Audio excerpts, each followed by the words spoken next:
नहमदुहु व नुसल्ली अला रसूलिल करीम अम्मा बाद फ़अऊज़ु बिल्लाहि मिनश शैतानिर रजीम बिस्मिल्लाहिर रहमानिर रहीम रब्बि इश्रह ली सदरी व यस्सिर ली अमरी वहलुल उक़दतम मिन लिसानी यफ़क़हू क़ौली रब्बि यस्सिर व ला तुअस्सिर व तम्मिम बिल खैर बिका नस्ताईन। अस्सलामु अलैकुम व रहमतुल्लाहि व बरकातुहू। आज हम लोग सूरह इखलास सीखेंगे, मुख्तसर सी तफसीर और तशरीक। सूरह इखलास की मुख्तसर सी तफसीर और तशरीक सीखेंगे कि इसका तर्जुमा भी और तशरीक भी। ठीक है, बिस्मिल्लाहिर्रहमानिर। ये मक्की सूरत है, मक्की सूरत है। इसमें 4 आयतें और 1 रुकू है।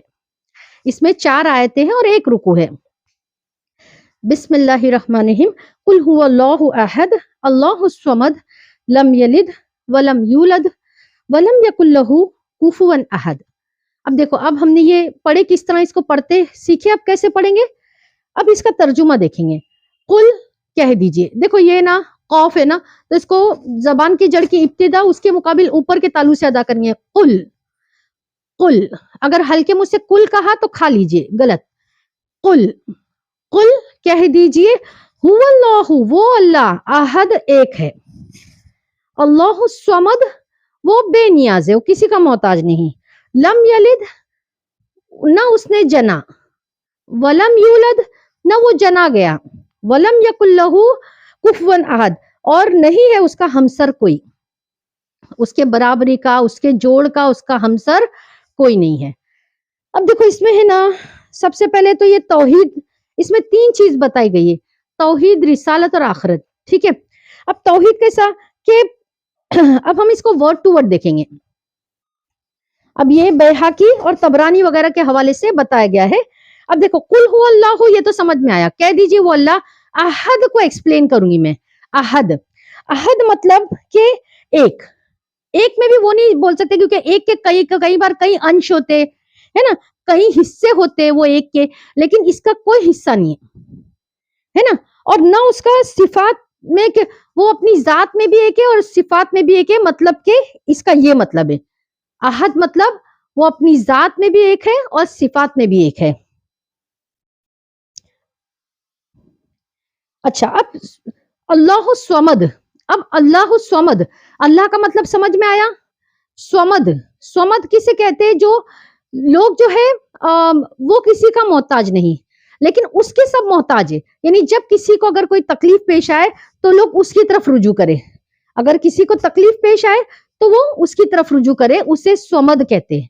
अब देखो, हम बेनियाज भी लिखा जा सकता था इसमें, कि बेनियाज, इंडिपेंडेंट, यानी वो किसी के ऊपर डिपेंडेंट नहीं है, बेनियाज भी लिखा जा सकता था। लेकिन बेनियाज का क्या मतलब है, देखो अरबी में स्वमद का मतलब तो मैंने समझा दी, कि जब किसी को तकलीफ आती है तो सब उसकी तरफ रुजू करते हैं, वो स्वमद होता है। वो किसी का मोहताज नहीं होता, सब उसके मोहताज होते हैं, है ना। अब बेनियाज क्यों नहीं कहा गया, अल्लाह बेनियाज क्यों नहीं कहा गया, क्योंकि बेनियाज में, बेनियाज का तर्जुमा ऐसा है कि अल्लाह किसी का मोहताज नहीं है ना, अल्लाह किसी का मोहताज नहीं, लेकिन सब अल्लाह के मोहताज है, वो इसमें नहीं आता, बेनियाज में नहीं आता है। बेनियाज में सब अल्लाह के मोहताज है, ऐसा नहीं आता है, इसलिए बेनियाज नहीं डाला गया है, स्वमद डाला गया है। अल्लाह स्वमद, कि जब लोगों को तकलीफ आए तो लोग उसकी तरफ रुजू करे, वो किसी का मोहताज नहीं, सब उसके मोहताज है। स्वमद का तर्जुमा ये है। ठीक है, ये अरबी तर्जुमा इसका ये है कि जब किसी को तकलीफ आए तो लोग जिसकी तरफ जाते हैं वो स्वमद होता है, वो किसी का मोहताज नहीं होता, सब उसके मोहताज होते हैं। ठीक है, अब लम यलिद वलम यूलद, अब लम यलिद वलम यूलद वलम यकुल लहू, कि वो, ये उन लोगों की तरदीद की गई है जो लोग जो है फरिश्तों को अल्लाह ताला की बेटियां करार देते थे, नऊज़ मिन ज़ालिक, और हजरत ईसा अलैहिस्सलाम और हजरत उज़ैर अलैहिस्सलाम को अल्लाह ताला के बेटे करार देते थे, कि उसकी ये तरदीद की गई है कि ना वो किसी से जना गया है, ना ही उसने किसी को जना। ठीक है, ये उनकी तरदीद की गई है। फिर वलम यकुल लहू कुफुवन अहद, कि ये उन लोगों के लिए उनके बराबर का कोई नहीं। कुछ लोग क्या करते, बहुत सारे खुदाओं को मानते, हम उनको भी मानते, इनको भी मानते, इनको भी मानते, नहीं तो अल्लाह ने इस चीज की तरदीद कर दी गई है, शिर्क की तरदीद कर दी गई है कि हमारा बराबरी का कोई नहीं है। यानी ये उन लोगों के लिए जो सोचते कि हमारा कारसाज वो है, वो काम बना देगा, یہ کام بنا دے گا، فلاں سے ہم کام بنوا لیں گے، اس سے نہیں۔ یہ ان کی تردید ہے کہ اللہ کے سوا کوئی تمہارا کام نہیں بنا سکتا، ہے نا، یہ ان کی تردید ہے۔ تیسری جو یہ ہے، یہ آیت یہ ان کی تردید ہے جو کہتے کہ ہم دوسرے خداؤں کو بھی مانتے کہ وہ ہمارا کارساز ہے، وہ ہمارے کام بنا دے گا، اللہ تعالیٰ کے سوا کوئی کسی کا کام نہیں بنا سکتا۔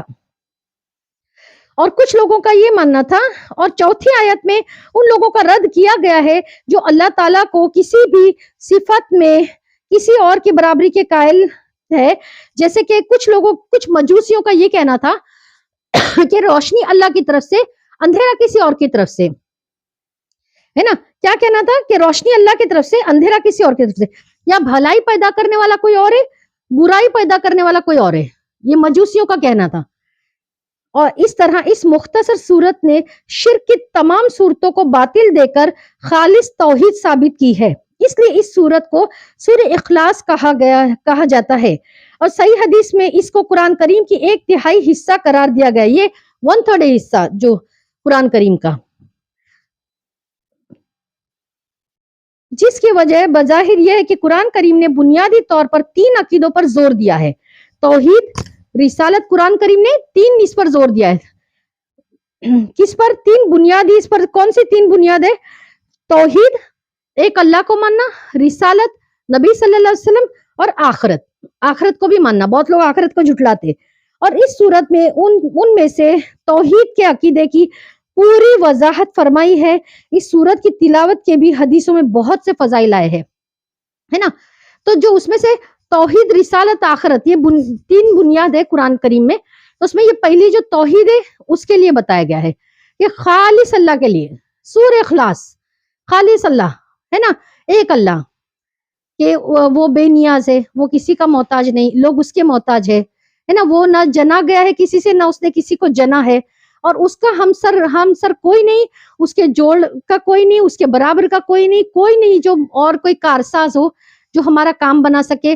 بعض لوگوں کا یہ تھا، مجوسیوں کا، کہ بھائی روشنی کسی اور کی طرف سے، اندھیرا کسی اور کی طرف سے، بھلائی کسی اور کی طرف سے، برائی کسی اور کی طرف سے، تو نہیں، سارا جو کچھ ہے اللہ کی طرف سے۔ اللہ اپنی ذات میں بھی ایک ہے اور صفت میں بھی ایک ہے، ٹھیک ہے۔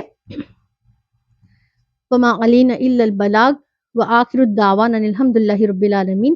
سبحانک اللہم وبحمدک، اشہد ان لا الہ الا انت، استغفرک واتوب الیک۔ سبحان ربک رب العزۃ عما یصفون وسلام علی المرسلین والحمد للہ رب العالمین برحمتک یا ارحم الراحمین۔ جزا اللہ عنا محمدا ما هو اہلہ صلی اللہ تعالی علیہ وسلم۔ السلام علیکم ورحمۃ اللہ وبرکاتہ۔